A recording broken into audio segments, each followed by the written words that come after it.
ഏറെ കോളിളക്കം സൃഷ്ടിച്ച നടി ആക്രമിക്കപ്പെട്ട കേസ് അന്തിമഘട്ടത്തിലേക്ക്. കേസിൽ സാക്ഷി വിസ്താരം തുടരുകയാണ്. കേസിലെ അന്വേഷണ ഉദ്യോഗസ്ഥൻ ഡിവൈഎസ്പി ബൈജു പൗലോസിന്റെ സാക്ഷി വിസ്താരമാണ് നടക്കുന്നത്. കേസിലെ അവസാന സാക്ഷി വിസ്താരമാണിത്. 2021 ബൈജു പൗലോസിനെ വിസ്തരിക്കാനിരിക്കെയാണ് സംവിധായകൻ ബാലചന്ദ്രകുമാർ കേസിൽ കൂടുതൽ വെളിപ്പെടുത്തലുകൾ നടത്തിയത്. പിന്നാലെ കേസിൽ നിർണായക തെളിവുകളും പുറത്തു വന്നു. ഇതിന്റെ അടിസ്ഥാനത്തിലാണ് തുടരന്വേഷണം നടത്തിയത്. ഈ അന്വേഷണത്തിന്റെ അടിസ്ഥാനത്തിലാണ് ഇപ്പോൾ വിസ്താരം നടത്തുന്നത്. കേസിൽ ഇതുവരെ വിസ്തരിച്ചത് 260 പേരെയാണ്.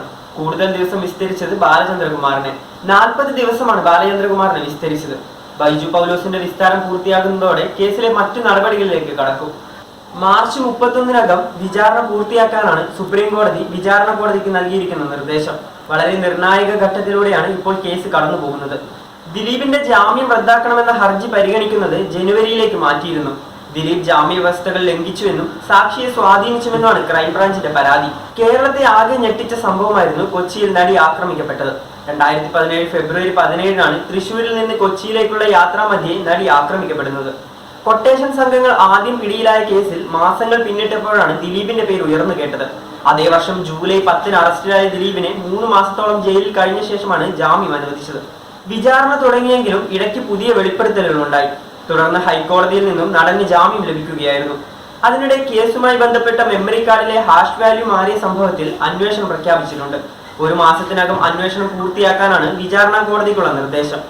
കോടതിയുടെ കസ്റ്റഡിയിലിരിക്കെ മെമ്മറി കാർഡിന്റെ വിവരം ചോർന്നെന്ന് ആരോപിച്ചായിരുന്നു അതിജീവിത അന്വേഷണം ആവശ്യപ്പെട്ട് ഹൈക്കോടതിയെ സമീപിച്ചത്. ജില്ലാ സെഷൻസ് ജഡ്ജി അന്വേഷണം നടത്തണമെന്നും ആവശ്യമെങ്കിൽ പോലീസിന്റെയോ മറ്റ് അന്വേഷണ ഏജൻസികളുടെയോ സഹായം തേടണമെന്നും ഹൈക്കോടതി ഉത്തരവിൽ പറയുന്നു. അന്വേഷണത്തിൽ പരാതിയുണ്ടെങ്കിൽ അതിജീവിതയ്ക്ക് ഹൈക്കോടതിയെ സമീപിക്കാമെന്നും കോടതി വ്യക്തമാക്കിയിട്ടുണ്ട്. സംഭവത്തിൽ അന്വേഷണം ആവശ്യപ്പെടുമെന്ന് പ്രോസിക്യൂഷനും ഹൈക്കോടതിയിൽ വ്യക്തമാക്കിയിരുന്നു. മെമ്മറി കാർഡിലെ ദൃശ്യങ്ങൾക്ക് ഒന്നും സംഭവിച്ചില്ലെന്ന് ഉറപ്പാക്കണമെന്നാണ് പ്രോസിക്യൂഷൻ ഹർജിയിലൂടെ ആവശ്യപ്പെട്ടത്. എന്നാൽ മെമ്മറി കാർഡിന്റെ ഹാഷ് വാല്യൂവിൽ മാറ്റമുണ്ടെങ്കിലും അതിലെ ദൃശ്യങ്ങൾക്ക് കേടുപാടില്ലെന്ന് ഫോറൻസിക് പരിശോധനാ റിപ്പോർട്ടിലുണ്ടെന്നാണ് നടൻ ദിലീപ് കോടതിയിൽ വാദിച്ചത്. ദൃശ്യങ്ങളുടെ ഹാഷ് വാല്യൂവിൽ മാറ്റമില്ല. ദൃശ്യങ്ങളിൽ മാറ്റമില്ലെന്നിരിക്കെ ഇത് എങ്ങനെയാണ് അന്വേഷിക്കുന്നതെന്നും കേസിന്റെ വിചാരണ അനന്തമായി നീട്ടിക്കൊണ്ടുപോകാനുള്ള ശ്രമമാണ് നടക്കുന്നതെന്നും ഇത് അനുവദിക്കരുതെന്നും നടൻ ഹർജിയിൽ ആവശ്യപ്പെട്ടിരുന്നു. ദൃശ്യങ്ങൾ അടങ്ങിയ മെമ്മറി കാർഡിന്റെ പരിശോധനാ ഫലത്തിൽ 3 തവണ ഹാഷ് വാല്യൂ മാറിയതായി കണ്ടെത്തിയിരുന്നു.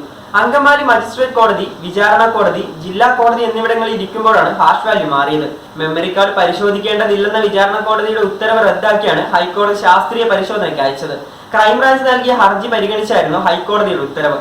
2018 ജനുവരി 9-നും ഡിസംബർ 13-നുമാണ് ആദ്യം ഹാഷ് വാല്യൂ മാറിയതെന്നും പിന്നീട് 2021 ജൂലൈയിലും ഹാഷ് വാല്യൂ മാറിയതായി ഫോറൻസിക് പരിശോധനാ ഫലത്തിൽ കണ്ടെത്തിയിരുന്നു. മെമ്മറി കാർഡിലെ വിവരങ്ങൾ സുരക്ഷിതമാണെന്ന് ഉറപ്പാക്കേണ്ടതുണ്ടെന്ന് സർക്കാരും കോടതിയെ അറിയിച്ചിരുന്നു.